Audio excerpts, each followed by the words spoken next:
मातंड श्रीधर पंत लेले यांच्या मुलाला एक स्थळ आले. त्यांच्या पत्नीचं असं म्हणणं आहे की माझ्या मुलाच्या पत्रिकेबरोबर मुलीची पत्रिका बघण्याऐवजी माझ्या पत्रिकेबरोबर तिचे गुण जुळतात का बघा. त्यासाठी ते सासू असते वृश्चिक राशीचे आणि त्यासाठी त्यांनी 12 राशीचे 12 कॉम्बिनेशन्स तयार केलेले आहेत. म्हणजे 12 सासूची रास वृश्चिक आणि तिच्या राशीबरोबर 12 राशींचं कॉम्बिनेशन. तर आम्ही त्याच्यामध्ये पहिलं कॉम्बिनेशन तुमच्या समोर सादर करणार आहोत. वृश्चिक राशीची सासू आणि मीन राशीची सून. आनंद मसवेकर लिखित नाटक आहे सुनेच्या राशीला सासू. सुनेच्या राशीला सासू पाहूया.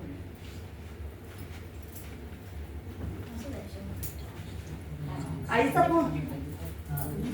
हॅलो. हा हा आई. अगं मी खूप मजेत ग. अगं अगदी देवासारखा नवरा मिळालाय बघ. खूप काळजी घेतात ग ते माझी. काय म्हणतेस सासूबाई? अगं त्या तर अगदी तुझ्यासारखीच माया. सुनबाई. आई आई नंतर करते. काय करतेस इथे गॅसवर दूध ठेवून? सासूबाई तिथे आईचा फोन. कर्म माझं. आईशी बोलता बोलता त्या गॅसवरचं दूध सगळं सांडून गेलंय. ते तुझा काय बाप भरून देणार आहे आता? पण सासूबाई मी गॅस अगदी स्लो ठेवला होता. तुझं ना सगळं स्लो चालू आहे. सासूबाई माझं काही चुकलं का? अगं 3 वर्ष झाली ना लग्नाला, तू अजूनही आम्हाला गॅसवरच ठेवलंय. सासूबाई माझं काही चुकलं असेल तर मी पदर पसरून माफी मागते. तुझं नाही हो काही चुकलं आमचं. घरात सून म्हणून आणली ना, हेच आमचं चुकलंय. तुम्ही कशाविषयी बोलता ते जरा स्पष्ट सांगा. अगं 3 वर्ष झाली ना तुमच्या लग्नाला, अजूनही काही फायदा नाहीये. काय केलंस तू इतके वर्ष? आता आम्हालाच काहीतरी करावं लागणार आहे. या वयात कानाखाली नाही. या वयात म्हणजे मलाच आता तुम्हाला मूल होण्यासाठी काहीतरी करावं लागेल असं म्हणायचं मला. काय करायचंय सासूबाई? काय करायचं म्हणजे त्यासाठीच तर माझ्या डोक्यात एक प्लॅन आहे. आत्ताच्या आत्ता तू माहेरी निघून जायचंय. नाही सासूबाई नाही. अगं हळू ना हळू. आता सकाळी त्या गुडघ्याच्या वाट्या बसवल्यात निसरतील त्या. हळू जरा हळू. सासूबाई मला असं दूर नका उलटू. कोणत्याही स्त्रीची बाहेर से एक वेळा डोली निकलती है और आखरी वेळा तिरडी निकलती है. कानाखाली डोली काढीन तुझ्या. ते हिंदी सिनेमातले डायलॉग बाद झाले. तुला काय सांगितलं? आत्ताच्या आत्ता घरी जा आणि तुझ्या बापाकडून 1 लाख रुपये घेऊन ये. म्हणजे सासूबाई मला मूल होत नाही म्हणून माझ्या बाबांनी हुंडा द्यायचाय? हो. बाबा कशाला ओरडते? वरती गेला ना तो.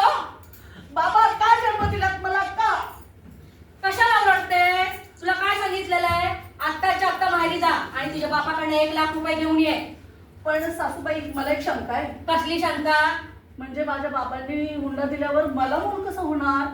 मूर्खच आहे. अगं तुझ्या बापाने 1 लाख रुपये दिले की मी एक गरीब गाय विकत आणणार आहे. गरीब गाईला विकत आणणार? इथे या घरात आपल्याला राहायला जागा नाही आणि म्हणे त्या गरीब गाईला कानाखाली देईन. अगं गरीब गाईला म्हणजे एका गरीब गरोदर बाईला मी आपल्या घरी आणणार आहे आणि ती बाळंतीण झाली की तिच्या पोराला घरी आणणार. फर्निचरच्या दुकान जाऊन हा मोठा पाळणा आणणार. त्या पाळण्यामध्ये त्या बाळाला बसवणार आणि सगळ्या त्या बायकांना सांगणार आमच्या घरी पाळणा हल्ला हो. पण सासूबाई मी बाळंत कशी होणार? गरोदर वगैरे न राहता? काय त्यात एवढं? अगं तू काहीच नाही करत. एकावर तुझ्या पोटाला एकावर एक एकावर एक एकावर एक अशा पट्ट्या बांधायच्या. हे मोठं पोट करायचं आणि फसकन बाळंतीण व्हायचं. काही अवघड नाही त्यात. सासूबाई हे खूप भयानक आहे, खूप भयंकर आहे. हो, हो, हो. माझी क्रूर चेष्टा आहे. अरे वा. सासूबाई मी जन्मभर अशीच राहीन पण हे दुष्कृत्य करणार नाही. तू जर हे दुष्कृत्य करणार नसशील ना तर मलाच एक सत्कर्म करावं लागणार आहे. हा काय? तुझं आयुष्य अशीच राहणार आहे पण मी तुला अशी राहू देणार नाहीये. म्हणजे कोण आहे रे तिकडे?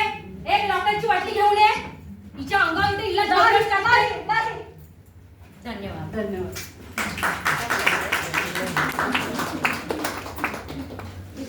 इथे थांब बाई.